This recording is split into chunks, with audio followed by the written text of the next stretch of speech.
저는 주식 투자 관련되어 있는 콘텐츠를 제작하고 있는 IS의 대표로 있고요. 지금까지는 주로 이제 방송이나 혹은 증권사에서 관련된 업무를 봤는데 올해부터는 조금 의욕을 가지고 우리 개인 투자자분들을 직접 찾아뵈려고 많이 노력하고 있습니다. 잘 부탁드리겠습니다. 네. 그래서 대표님 유튜브 활동도 하시는 거고요. 네, 네이버 유튜브는 이제 프리미엄. 최근에 시작을 했습니다. 네, 그리고 네이버 프리미엄 콘텐츠도 발행하고 계시고. 네, 아마 네이버 프리미엄 콘텐츠는 저보다도 더 유명하신 분들이 많이 나오셔서 네. 같이 하고 있습니다. 네, 그거 링크는 댓글로 남겨드리도록 하겠습니다. 고맙습니다. 그러면 요즘 증시에 대해서 한번 여쭤보도록 하겠습니다. 요즘 증시 좀 어떻게 보고 있으신가요? 일단 이제 큰 비율로는 긍정적으로 보고 있고요. 제가 작년 한 해 동안 어떻게 보면 거의 1년 동안 계속해서 상방 쪽을 많이 강조를 좀 드렸습니다. 그러니까 이 이유는 우리가 팬데믹이라는 특수한 상황을 좀 거쳤고 이후에 상승과 하락을 거치면서 결국 이제 증시 사이클로 본다면은 지금은 오히려 주식 시장을 좀 긍정적으로 볼 필요가 있다라는 게 제 뷰고 아마도 지금까지 조금 우리가 어떻게 보면 팬데믹 이후에 정말 겪었던 낙폭, 하락폭은 우리가 이전에 IMF 때나 금융위기 때 겪었던 하락폭보다 더 컸거든요. 그러다 보니까 우리 개인 투자자분들이나 혹은 증시에 참여하고 있는 전문가분들도 상당히 많이 위축된 상태에서 경계심과 우려감을 많이 가지고 있는데 저는 오히려 지금이 오히려 주식투자 조금 더 치열하게 이제 해 나가야 될 때고 뷰는 2024년도 상당히 긍정적으로 보고 있습니다. 이런 흐름은 아마 내년, 내후년까지도 좀 이어질 수 있다라는 빅사이클에서 조금 상방 트렌드를 좀 많이 강조를 하고 있습니다. 그 상방 트렌드로 보시는 뭐 중요한 지표나 뭐 요인 같은 게 있을까요? 일단 이제 우리가 크게 보면 우리 증시가 어쨌든 미국 증시에 영향을 많이 받고 글로벌 증시에서 미국 증시의 영향력에 따라서 결국은 사이클이 형성되는데 우리가 지난 한 해 동안 팬데믹 이후에 파월 의장의 발언을 보면 사실 증시를 부정적으로 볼 필요는 없다라고 좀 보여집니다.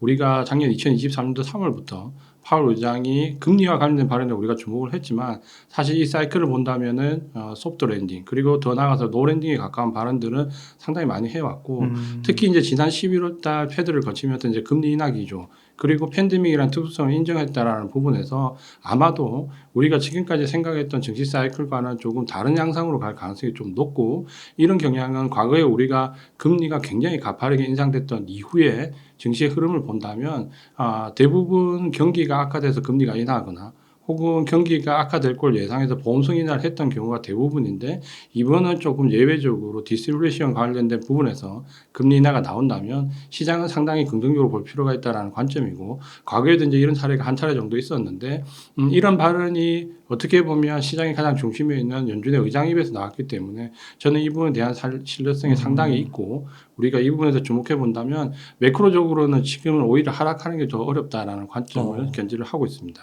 그러시군요. 그래서 뭐 심각한 뭐 경기 침체 하드 랜딩보다는 소프트 랜딩 쪽으로 좀 방점을 두고 계신 거네요. 네, 소프트 랜딩 쪽에 관점 좀 두고 있고, 우리가 지난 그 2003년도에 3월 달에 사실 이 소프트 랜딩과 관련된 발언을 파월 의장이 FMC에서 처음으로 했었거든요. 그때는 상당히 우리가 증시가 안 좋았던 상황이기도 했고, 금리가 인상되는 시기였기 때문에 이게 어떻게 보면 남의 일처럼 느껴졌고, 이게 작년 7월 달 넘어가면서 이제 골디락스와 관련된 부분이 얘기가 나왔는데, 지금은 오히려 골디락스 때와 비교해봐도 우리가 사실은 지표가 훨씬 좋습니다.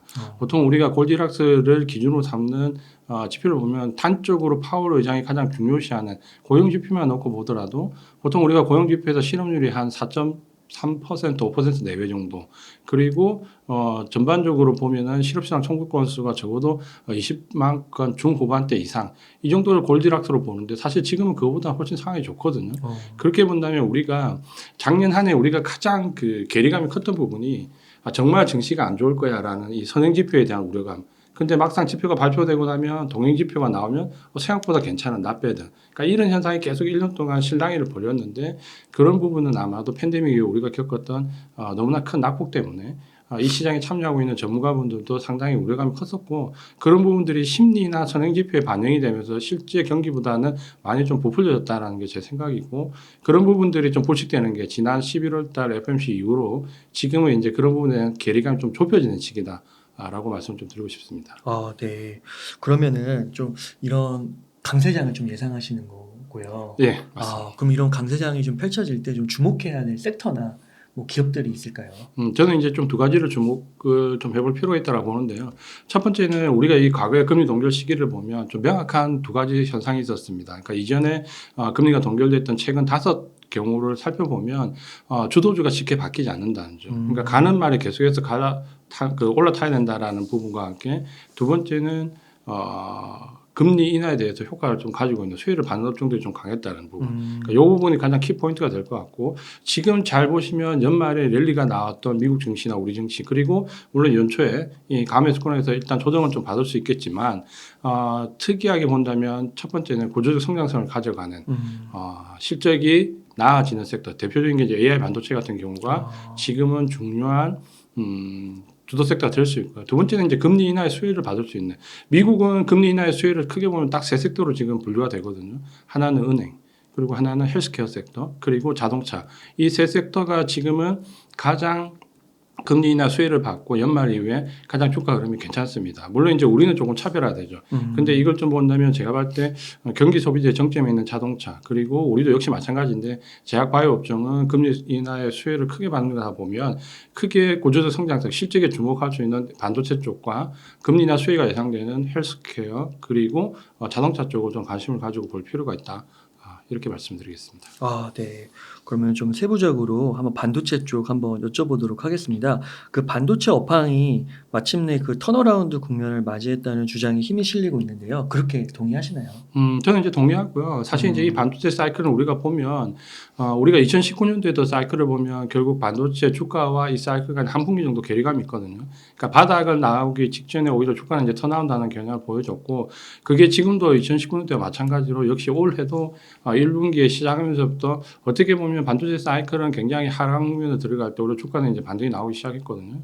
그게 이제 지난해 3분기부터는 이제 재고가 줄어들기 시작했고 지난해 4분기부터는 디램과 낸드 가격이 이제 반등하기 시작을 했거든요. 그러니까 이렇게 본다면 전체 메모리 반도체 사이클에서 지금은 확연하게 이제 바닥을 지나는 과정에 들어와 있고 이 부분이 이제 굉장히 긍정적인 부분인데 여기에 이제 우리가 작년에는 HBM 반도체라는 부분이 새로 모멘텀이 좀 엎어졌죠. 그러면 반도체는 크게 보면 디램 반도체 사이클에서의 바닥론과 함께 HBM 반도체라는 이 두 가지 모멘텀이 지금은 붙어 있다라고 봐야 되거든요.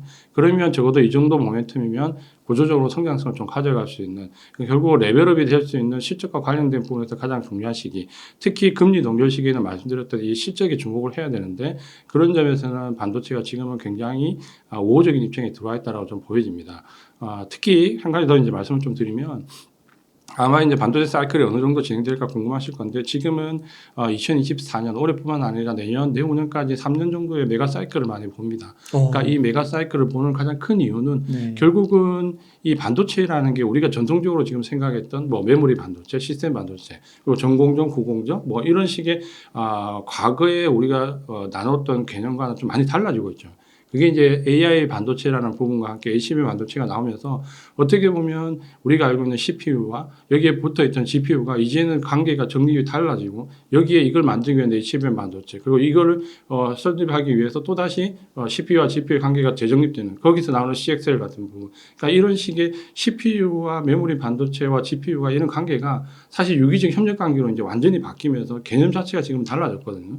거기서 받는 게 지금은 HBM 반도체지만 앞으로 CXL과 관련된 부분에서도 삼성전자가 분명히 두각가 나타날 수 있고 이런 부분들은 전반적으로 보면 언젠가 이제 궁극적으로 NPU로 가는 과정에서 분명히 이런 전통적인 경계가 허물어지고 상호 유기적 관계에서 효율성을 극대시키는 방향으로 가기 때문에 저는 반도체 섹터가 상당히 미래가 밝다라고 생각합니다. 그 메가 사이클에 진입했다고 보시는 거예요? 네, 메가 사이클에 진입했다고 보고 아마 올해보다는 오히려 내년도가 그래요. 피크에 올랐을 가능성이 좀 높다라고 보여집니다. 그러면은 이거 조금 지엽적이긴 한데 오늘 또 보면 오늘은 삼성전자 주가가 좀 떨어지잖아요. 2% 이상. 이런 거는 뭐 순간적인 걸까요?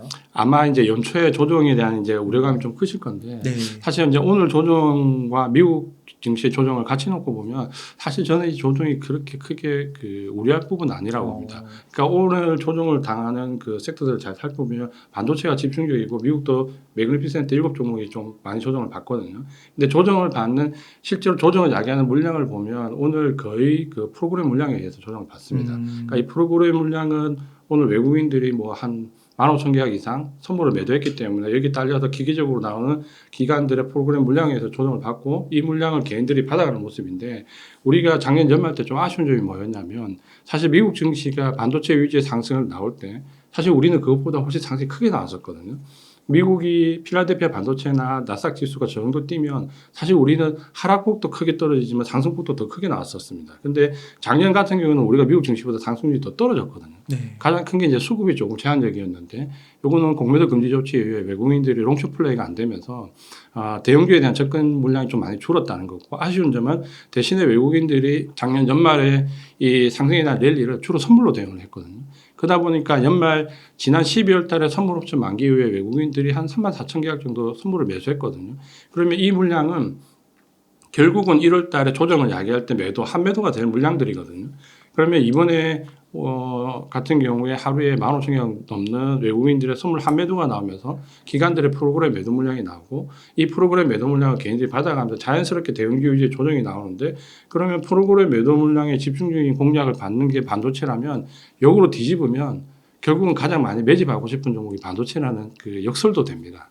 그러니까 여기서 조정을 많이 받는 섹터가 오히려 더 주도 섹터의 가능성이 상당히 높다라고 보여지고 한 가지 수급적인 우리가 그 작년 재작년부터 팬데믹의 특징을 보면 외국인들이 이제 매집하는 방식이 좀 바뀌었어요. 그러니까 외국인들이 전통적으로는 개인들의 물량을 많이 뺏어온다 이런 개념이 상당히 좀 많았는데 지금은 간접적으로 가져옵니다. 그러니까 선물을 매도해서 기관들의 차익 거래를 유발해서 이걸 프로그램 매도를 유발하면 이걸 개인들이 받아가고 그러면 조정은 자연스럽게 받게 되고 조정 이후에 증시가 다시 반등을 줄 때 개인들은 이 반등을 활용해서 단기 차익 물량을 뱉어낼 때 외국인들은 이 물량들을 받아가서 그러니까 이 과정이 어떻게 보면 하나의 고리처럼 계속해서 매집하는 형태로 진행이 되어 왔거든요.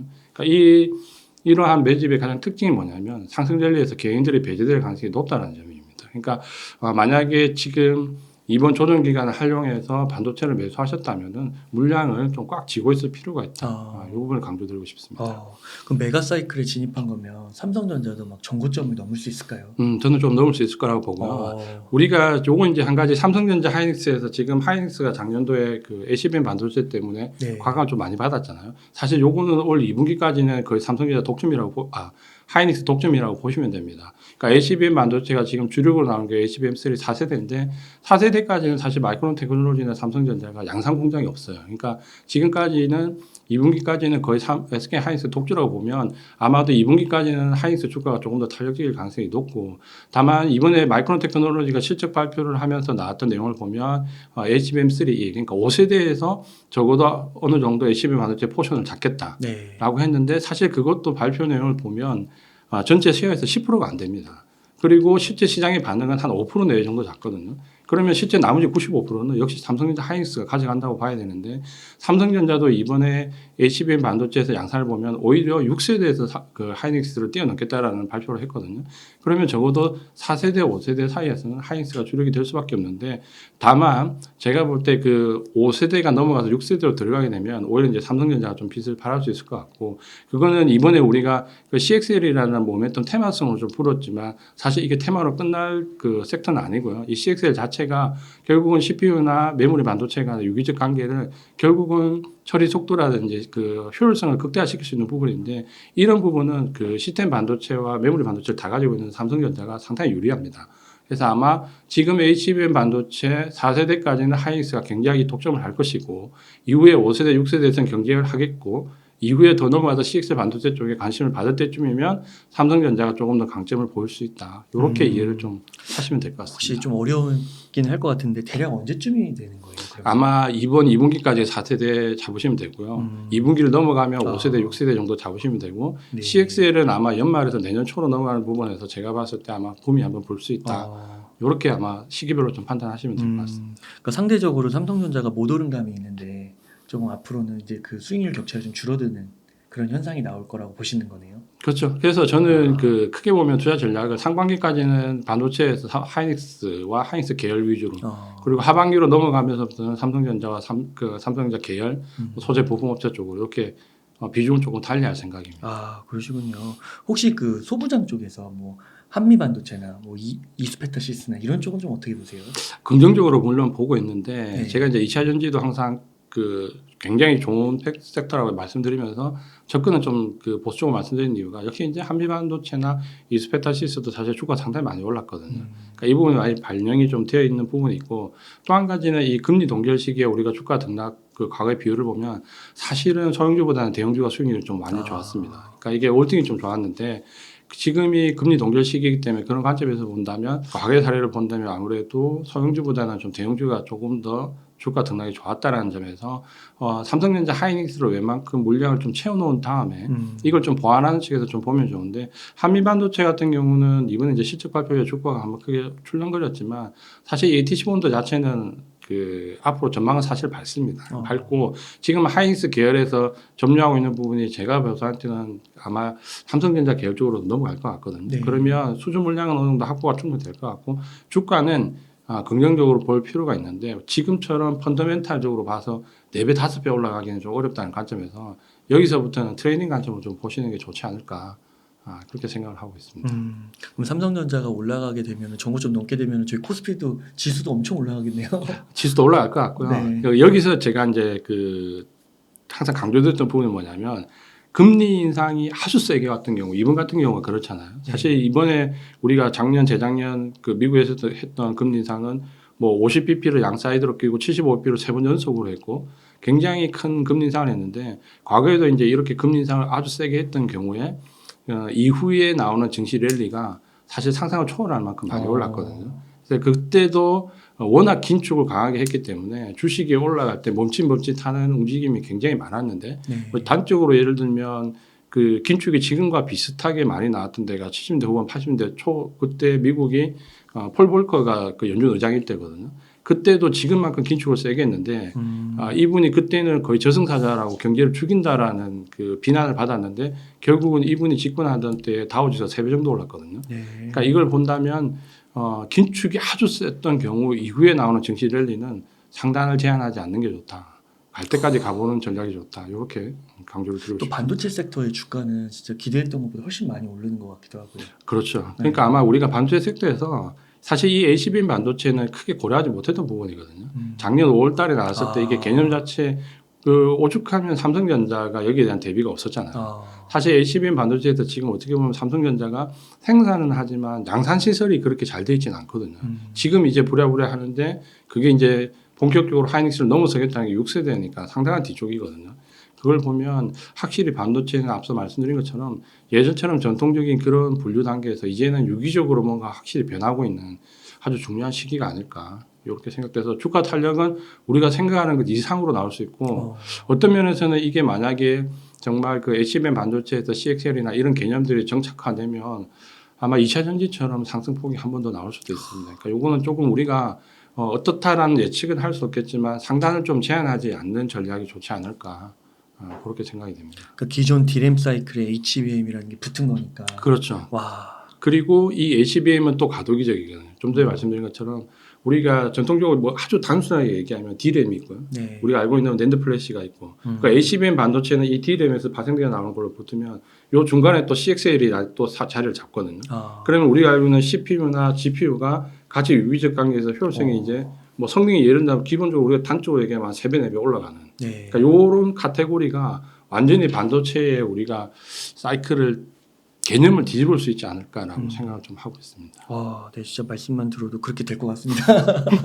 우선 2차 전지 가볍게 하나만 질문을 드리고 싶은 게 2차 전지는 아직은 때는 아니라고 보시는 건가요? 2차 전지가 사실 뭐 나쁜 섹터는 아닙니다. 근데 2차 전지는 이미 이제 밸류가 많이 올라와 있잖아요. 네. 그리고 그 장기적인 걸 빼고 제가 그 이번 분기만 놓고 단기적으로 말씀드리면 사실 이 금리가 동결되는 시기에는 아까 금리나 수혜 섹터 하나와 그다음에 실적의 중과라고 그랬잖아요. 그러니까 금리가 동결되는 이 시기에는 주가가 실적이 가장 많이 반영합니다. 그러니까 매크로적인 요소는 이제 이미 한물이 지나갔고 결국 EPS 가이던스가 상향되냐 하향되냐 여기에 주가가 집중적으로 반응을 하거든요. 근데 아쉽게 전기차는 5번 1분기에 가이던스가 IT에서 유일하게 하향 조정됐거든요. 그러니까 그 부분이 조금 부담스럽고 또 한 가지는 우리가 잘 알고 있는 리튬은 주로 중국에서 선물 거래에 의해서 가격이 형성되는데 이게 선물 가격에 의해서 나오는 편차에서 가장 리튬 가격이 떨어지는 시기가 2월달하고 3월달입니다. 그러니까 2월달, 3월달이 리튬 가격이 바닥이 나올 가능성이 좀 높거든요. 네. 그러면 1분기는 조금 보수적으로 보시다가 2월, 3월에서 리튬 가격이 바닥을 잡고 상승하는 그 시기부터 조금 더 관심을 가지시는 게 좋지 않을까. 그래서 1분기는 조금 보수적으로 1분기 좀 지나서는 트레이딩 관점으로 접근 이렇게 좀 생각을 하고 있습니다. 아, 그래서 2분기 정도부터 네. 최소 1분기는 지나서 네. 보는 게 좋겠다. 그럼 혹시 그때 만약 좀 보게 된다면 뭐 리튬 원자재도 있을 거고 양극재, 음극재, 뭐 동막 되게 다양하게 있을 텐데 뭐 좀 주목해 보실 만한 그런 분야가 있을까요? 사실 이제 작년 초반까지도 제가 양극재를 굉장히 말씀 많이 드렸거든요. 근데 네. 사실 저도 양극재가 이만큼 오를 줄은 몰랐습니다. 아, 그때 예상을 못했기 때문에 지금 뭐 양극재, 음극재 중간에 뭐 분리막 전해기 사실 여기에 대한 밸류는 사실 지금 앞으로 1분기에 어느 정도 더 떨어질지 모르겠지만 상당히 높은 건 사실이거든요.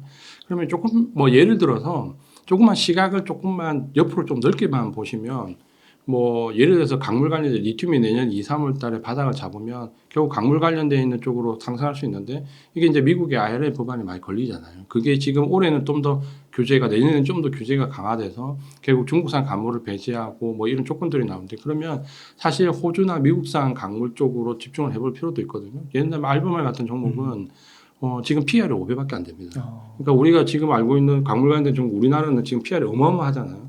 근데 알베말 같은 경우는 PR이 아직 5배밖에 안 되거든요. 그러니까 그런 쪽도 꼭 우리나라 업체들도 물론 좋지만 만약에 그 트레이딩 관점 접근하신다면 조금 시각을 넓혀보는 것도 괜찮지 않을까 생각이 듭니다. 그럼 혹시 2차 전지는 여기서 더 빠질 수도 있는 거예요? 아니면 바닥은 좀 어느 정도 다졌다고 보시는 건가요? 저는 아마 이제 지금 바닥을 당장 예측하기는 좀 어려울 것 같고 1분기에 말씀드렸던 그 EPS 가이던스가 하향되는 섹터와 2, 3월 달에 리튬 가격 바닥이 어느 정도 형성되는지 여부를 좀 보고 판단을 하시는 게 좋을 것 같은데 그 앞으로는 아마 제 생각에는 그 셀과 소재는 좀 분리해서 생각하시는 게 좀 좋을 것 같아요. 그러니까 지금까지는 우리가 어떻게 보면 소재가 굉장히 각광을 좀 많이 받았고 네. 주가 등락도 컸는데 어떻게 보면 셀은 약간 억울한 측면도 있거든요. 그 정도로 주가가 많이 뛰지는 않았는데 조정을 같이 받았거든요.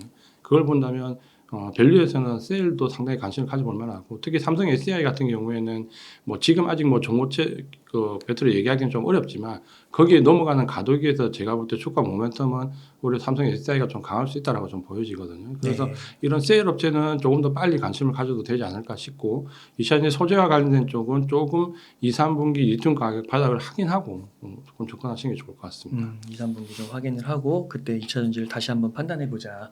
네, 그렇게 얘기를 해주셨고 그러면은 이제 반도체를 구조적 성장주로 좀 꼽아주셨는데요. 뭐 반도체 2차 전지 외에 또 좀 좋게 보시는 구조적 성장주라든지 섹터가 있을까요? 저는 제약바이오 좀 봤으면 좋겠고요. 제약바이오. 이 제약바이오가 물론 이제 지금 연말부터 좀 많이 뛰긴 했습니다. 그러니까 그런데도 불구하고 좀 바닥권인데 이 제약바이오는 그 조금 분리를 했으면 보셨으면 좋을 것 같아요. 그러니까 네. 우리가 전통적으로 바이오라고 하면 어쨌든 모멘텀, 테마, 신약, 뭐 임상, 뭐 여기에 포커스를 맞추는데 그것보다는 실제적으로 이제 레벨이 될 수 있는 좀 대형 제약사들. 그러니까 우리가 그 팬데믹을 보면 팬데믹 때 제약회사들이 신약을 출시하지 않거든요. 그러니까 네. 과거에 우리가 홍콩 독감이나 아시아 독감 팬데믹을 봐도 대부분의 글로벌이나 우리나라 대형 제약사들이 신약 출시를 안 합니다. 그러니까 이유는 사실 우리 뭐 겪어봐서 알지만 코로나 때 병원 안 가거든요. 웬만큼 아프지 않고는 혹시나 내가 거기 가서 코로나 걸릴까봐 병원에서도 오지 말라고 하고 우리도 가지 않았잖아요. 그때는 굉장히 뭐 치명적일 거라 생각을 했고 그러다 보니까 대부분의 제약사들이 이 팬데믹 기간에는 신약 출시를 안 합니다. 그러면 팬데믹이 끝나는 시점에 신약 출시가 확 몰리버리거든요. 과거에도 그랬고 그러면서 지금 작년 말부터 올 상반기까지 보면 뭐 일라일릴리나 우리나라도 뭐 종근당이나 뭐 유한양이나 뭐 삼성바이오로직스 한미약품 마찬가지지만 신약 출시들이 거의 몰립니다. 그러니까 이때가 본격적으로 제약회사들이 실적이 좋아지는 시기거든요. 신약과 맞물리면서 그러니까 요 부분이 제가 봤을 때 하나의 큰 모멘텀이 되는데 또 한 가지 더 있잖아요. 지금은 금리 인하에 대한 수혜도 제약회사들이 상당히 크거든요. 우리가 보통 제약회사들이나 바이오회사들의 대규모 임상에 들어가는 비용, 금융 부담 여기에 대한 그 이자 부담을 굉장히 강조를 하는데 지금 금리 인하 수혜로 작년 연말에 딱 걸렸던 게 자동차, 제약바이오 그리고 은행, 미국은 딱 요 세 가지거든요. 네. 그러면 지금 제약바이오 같은 경우는 팬데믹 이후에 신약 출시가 몰리는 시점에 금리나 수혜까지 더해져서 두 가지 모멘텀이 또 역시 겹치거든요. 그러면 주가는 한 2, 3년 정도 상당히 좋은 흐름이 나올 수 있습니다. 그래서 과거에도 보면 팬데믹 이후에 대형 제약사 주가 흐름이 상당히 좋았거든요. 그래서 지금 약간 그 바이오성, 테마성 종목보다는 신약 출시가 기대되는 대형 제약사들 위주로 조금 접근해 보시는 전략은 안정적으로 좀 수익을 거둬갈 수 있는 하나의 툴이 될 것 같다 판단하고 있습니다. 공부 차원에서 뭐 대형 제약사 몇 개 소개시켜 주시면 안 될까요? 이번에 이제 종군당의 기술 이전 계약도 상당히 좋았고요. 네. 또 한 가지는 그 삼성바이오로직스를 좀 주목할 필요가 있습니다. 그러니까 그 제약 바이오 사이클이 예를 들어서 이제 선순환 사이클로 넘어오게 되면 어쨌든 삼성바이오로직스는 CDMO 원료 네. 생산을 주로 위주로 하잖아요. 이번에 그 JP모건 헬스케어 컨퍼런스에서 가장 화두가 되는 게 ADC라고 항암제인데 이 치료제 약물과 면역 한약제 두 개를 합친 거거든요. 그래서 네. 선택적으로 한 번에 치료를 하겠다는 개념인데 이 ADC가 이번 JP모건 헬스케어 컨퍼런스에서 가장 주목을 받는데 뭐 여기는 일라이 릴리라든지 우리가 잘 알고 있는 대형 기업들이 기술 이전 특허를 많이 사고 있습니다. 근데 아마 삼성바이오로직스가 이 ADC 관련된 원료 생산을 또 아마 발표를 할 것 같거든요. 그러니까 결국은 제약 사이클이 아주 다이나믹하게 가면 결국은 원료 생산하는 기업은 거기에 딸려서 상당히 수혜를 누릴 수 있는데 삼성바이오로직스가 그런 점에서 상당히 안정적으로 그 수혜를 좀 받을 수 있고 또 한 가지는 역시 이제 바이오시미러 관련해서 역시 신약 출시에 대한 기대감도 있고 그러니까 이 두 가지를 본다면 삼성바이오로직스 제약사에서는 한번 좀 주목해 볼 필요가 있고요. 최근에는 그 만약에 이제 조금 더 밑에 기술적인 부분으로 들어간다면 뭐 큐라클이나 이런 코스닥 종목들을 보면 뭐 큐라클 같은 경우도 실제 기술 이전 계약을 체결을 했거든요. 그러니까 우리가 지금까지는 임상에 들어가는 기대치를 가지고 있는데 그것보다는 실제 결과가 나오는 회사들 네. 그런 회사들에 조금 집중하시는 게 좋을 것 같다. 네. 이렇게 보시면 될 것 같습니다. 네. 또 금리 인하 수혜주로 자동차를 꼽아주셨어요. 여기서의 자동차는 뭐 내연기관 전기차 사용하는 없는 걸까요?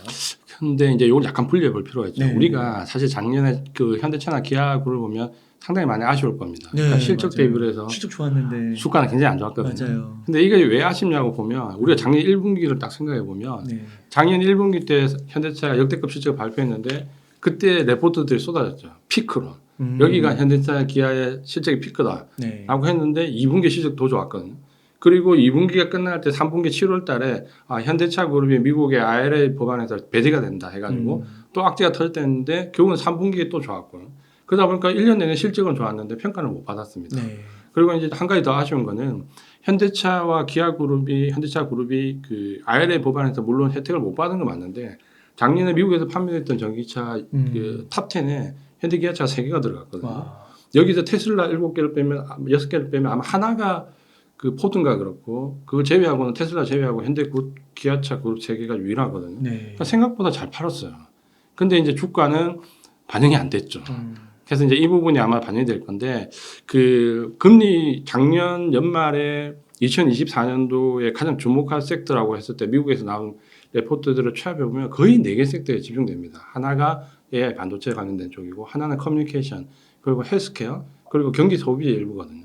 근데 경기 소비자에 우리가 보통은 가장 정점을 요즘은 자동차로 많이 놓거든요. 자동차와 애플 요 정도로 놓거든요. 그렇게 보면 경기 소비자 일부에서 혜택을 좀 받을 수 있는 시기이기도 하고 금리가 인하되면서 특히 우리가 이 금리 인하에 관련된 부분에서 연말에 그 자동차 흐름이 왜 좋았냐고 보면 테슬라가 가격 인하를 했잖아요. 네. 작년 그 가격 인하를 했고 또 작년 초 중반에 그 초 말에도 미국과 중국에서 가격 인하를 했는데 이번에 가격 인하할 때 그 머스크가 무슨 말을 했냐면 금융 부담에 대한 이자 비용에 대한 부담이 워낙 커져서 이것만큼은 빼줘야 한다라는 그 논리를 내세웠거든요. 그게 이제 실제로 보면 금리가 공유했던 그 효율증인데 그게 지금은 국제금리가 많이 하락을 하면서 자동차에 대한 부담감이 상당히 줄었기 때문에 이런 부분들을 본다면 또 좋다. 그리고 마지막으로 그 현대차와 기아의 좀 특징이 있다면 사실 전기차를 제외하고 전기차도 나쁘지 않았지만 전기차를 제외하면 글로벌 완성업체에서 2024년도에 가장 실적이 좋았던 게 현대차와 토요타입니다.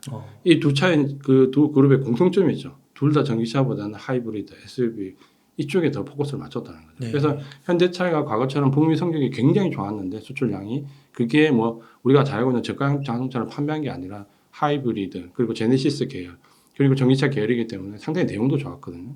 그러니까 이런 부분을 본다면 아마도 현대차 기아그룹은 좀 긍정적으로 볼 필요가 있다. 이렇게 말씀을 드리겠습니다. 아 그렇군요. 그 테슬라의 주가도 전기차 쪽 봤을 때 테슬라의 주가도 뭐 2023년의 흐름보다는 2024년, 2025년 갈수록 나아질 거라고 보세요. 그러니까 이제 아까 그 말씀드렸던 그 전기차 그 가이던스 그러니까 매그니피센트 7종목 중에서 유일하게 전기차 섹터가 하향 조정된 게 테슬라 네. 때문이거든요. 이번에도 보니까 테슬라 하락할 수도 있다고 전망하는 것도 있더라고요. 1분기까지는 아마 전기차 수요가 줄을 건데 네. 근데 이거를 이제 우리가 단기적으로 보느냐 조금 넓혀 보느냐에 네. 차이는 있습니다. 그러니까 내년 그러니까 올 1분기까지 떨어질 거라고 보면 분명히 이거는 뭐 우리 단기적인 트레이딩 같은 접근해서는 안 되거든요. 근데 우리가 테슬라를 좀 장기적으로 보는 네. 시각은 그 우리가 이제 그 흔히 얘기하는 S커브 현상이 있습니다. 네. 그러니까 이게 뭐냐면 우리가 뭐 세탁기, 전자레인지, 뭐 자동차 처음 나왔던 전기차도 마찬가지고 휴대폰도 마찬가지고 이런 그 가전제품들이 처음에 출시가 되면 전자제품이 판매량이 확 올라갑니다. 매니아들이 사거든요. 네. 근데 이게 매니아들이 샀다가 일반 대중으로 넘어가기 직전에 매니아들이 멈추면 확 떨어집니다. 그러니까 이렇게 떨어졌다가 그 다음에 이제 일반 대중들이 사기 시작하면서 진짜 상승세가 나오거든요. 그러니까 보통 이거를 우리가 이제 전문적으로 S커브 현상이라는데 네.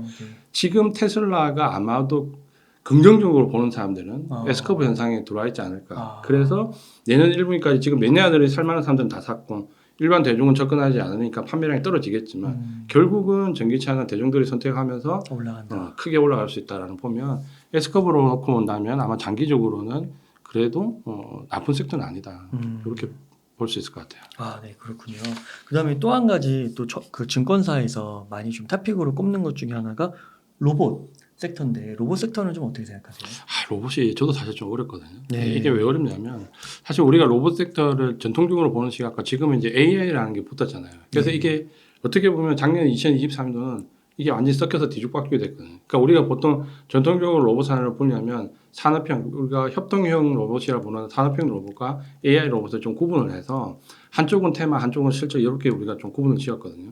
그래서 뭐 두산 로보틱스 같은 경우는 산업형 로봇, 협동형 로봇에서 실적이 나오는 대장주로 취급을 할 수 있고, 뭐 레인보우 로보틱스 같은 경우는 아직까지는 실적이 없지만 AI 로봇과 관련된 부분에서 충분히 향후에 뭔가 이룰 수 있는 기대감을 가지고 있는 섹터인데 지금은 이게 좀 합쳐지는 느낌이에요. 네. 그러니까 두산 로보틱스 같은 경우도 주가가 지금 많이 뛰었는데 사실 상장할 때 초기만 해도 그 밸류는 상당히 높은 밸류였거든요. 왜냐하면 두산 로보틱스 자체는 실적을 기반으로 하는 산업형 로봇이거든요. 근데 두산 로보틱스의 지금 매출의 영업이 제가 지금 정확히 보는데 한 500억 채 안 되는 걸로 아는데 그 정도의 이 정도 주가를 유지하기는 사실 굉장히 밸류가 높은데 여기에 AI라는 게 붙었죠. 네. 그래서 지금 산업형 로봇에도 AI, 협동형 로봇에도 AI 개념이 들어와서 뭔가 스스로 혹은 작업 능력, 공정 이런 부분들을 만들 수 있다는 것 때문에 주가에 대한 그 밸류가 확 높아져 버렸죠. 그러니까 전통적인 시각에서 평가로 보면 굉장히 고평가인데 이게 이제 다시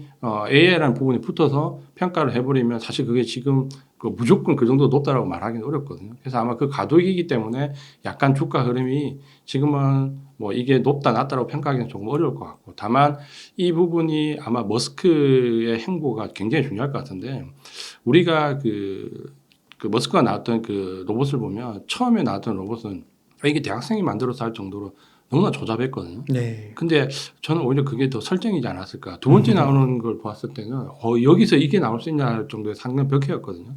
아마 이 부분도 결국은 머스크가 시장을 주도하지 않을까라고 보고 밸류도 평가를 받지 않을까. 우리가 테슬라가 초창기에 양산화되기 전에 너무나 그 공무대 압박에 시달리고 고평가라고 했는데 지금은 그런 정도까지는 아니잖아요. 네. 로봇도 결국은 그렇게 될 거라고 봅니다. 아, 그렇군요. 그럼 두산 로보틱스, 레인보우 로보틱스는 조금 지켜볼 필요는 있는 거예요. 근데 긍정적으로 볼 필요는 있죠. 긍정적으로 볼 필요가 있다. 아, 네. 이렇게 해서 많은 영역들을 좀 정리를 해주셨는데요. 제약바이오, 로봇, 자동차. 혹시 뭐 좀 더 생각하시는 짚어주실 만한 부분이 있으실까요? 섹터는 요 정도로 네. 가져가면 뭐 올해 내년까지는 아마 계속해서 그 EPS 그러니까 구조적으로 성장성을 가져가는 주도 섹터, 네. 뭐 반도체도 될 수 있고 그리고 한 가지 그 추가로 말씀드리면 우리가 작년에 굉장히 시장이 어려울 때 그 경제가 안 좋을 때 결국은 이 캐펙스 자본적 투자를 어디가 많이 했냐를 많이 봐야 되거든요.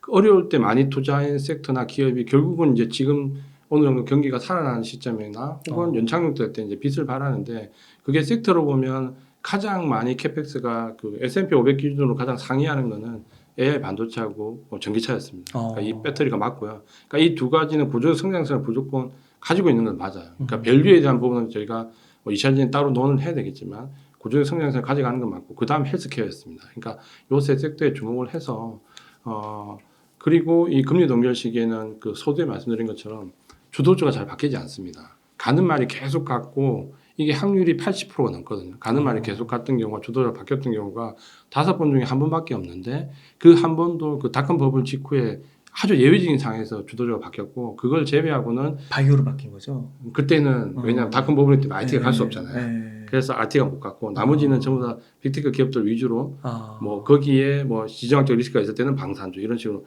항상 그 빅테크가 끼어 있고 다른 그 시기에 네. 맞는 종목 이렇게 갔었거든요.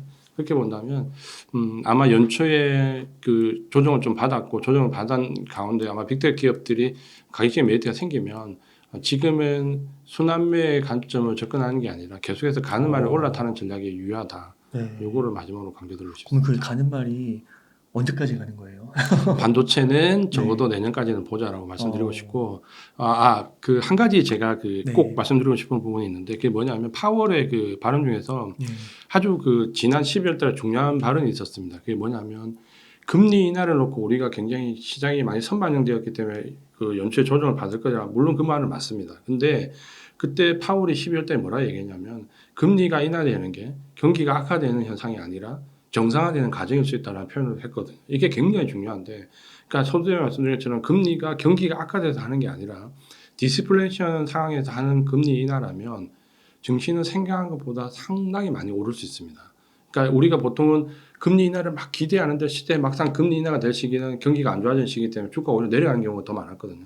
근데 지금은 금리가 인하되더라도 주가가 올라갈 수 있는 상황이 많기 때문에 그걸 본다면은 지금은 좀 아주 그 긍정적으로 상단은 제한 두지 않고 조정 시마다 좀 긍정적으로 볼 필요가 있다. 그러니까 요렇게 강조드린 이유는 지금 저도 주식 투자를 한 30년 가까이 했는데 주위의 동료 애널리스트들이나 혹은 그 전문가들이나 혹은 개인 투자자를 봐도 굉장히 많이 위축되어 있는 게 보입니다. 그러니까 그거는 우리가 팬데믹 위에 너무 상상하기 어려운 하락을 겪었기 때문에 계속해서 돌다리를 조심스럽게 두드려 보는 네. 경향은 있는데 그것 때문에 상단을 제한하는 운은 안 범했으면 좋겠다는 게 제 생각입니다. 그럼 AI 반도체를 좀 미국으로 만약 언급을 한다면 그 빅테크하고 뭐 엔비디아, AMD 뭐 이런 정도.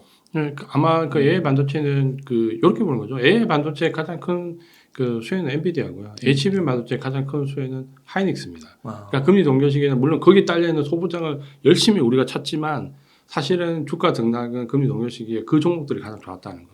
그러니까 거기에 좀 주목해 볼 필요가 있고 뭐 엔비디아, AMD, 인텔 우리가 이 AI 반도체는 챗 GPT부터 시작을 했지만 이게 거기에서부터 대부분의 영역으로 대부분 다 확대가 될 거거든요. 그러니까 매그니피센트 7 종목 보면 AI와 엮이지 않는 종목이 거의 없습니다. 네. 자기 영역에서. 그러니까 요거는 AI의 확장성이 챗 GPT로 시작을 했지만 앞으로 많은 섹터에 확대가 될 거라고 본다면 거기에 딸려 있는 삼성전자, 하이닉스는 계속 긍정적으로 볼 필요가 있죠. 그렇군요. 감사합니다, 대표님. 대표님 그러면 한 요 정도에서 마무리 질문 드려도 될까요? 네. 그러면 대표님 만약에 지금 한 1억 원 정도 여유 자금이 있습니다. 어떻게 투자 전략을 세우시겠나요? 만약에 1억 원이 있다면 저는 일단 그 전체에서 무조건 절반 정도는 반도체 쪽에 중장기적인 투자를 좀 하고 싶고요. 그거는 삼성전자, 하이닉스로 배분을 좀 한 다음에 나머지 그 5천만 원은 금리나 수혜가 예상되는 헬스케어, 자동차 일부 그리고 그 AI 반도체에서도 소부장 일부 이렇게 좀 나눠서 요 세 섹터에서만 1억 원을 구성을 하고 싶습니다. 네, 감사합니다. 그럼 오늘 인터뷰 한 요 정도에서 마무리하도록 하겠습니다. 이렇게 해서 이주환 대표님을 모시고 이야기를 나눠봤습니다. 긴 시간 동안 유익한 인사이트 많이 나눠주셔서 감사의 말씀드립니다. 오늘 고생 많으셨습니다. 고맙습니다.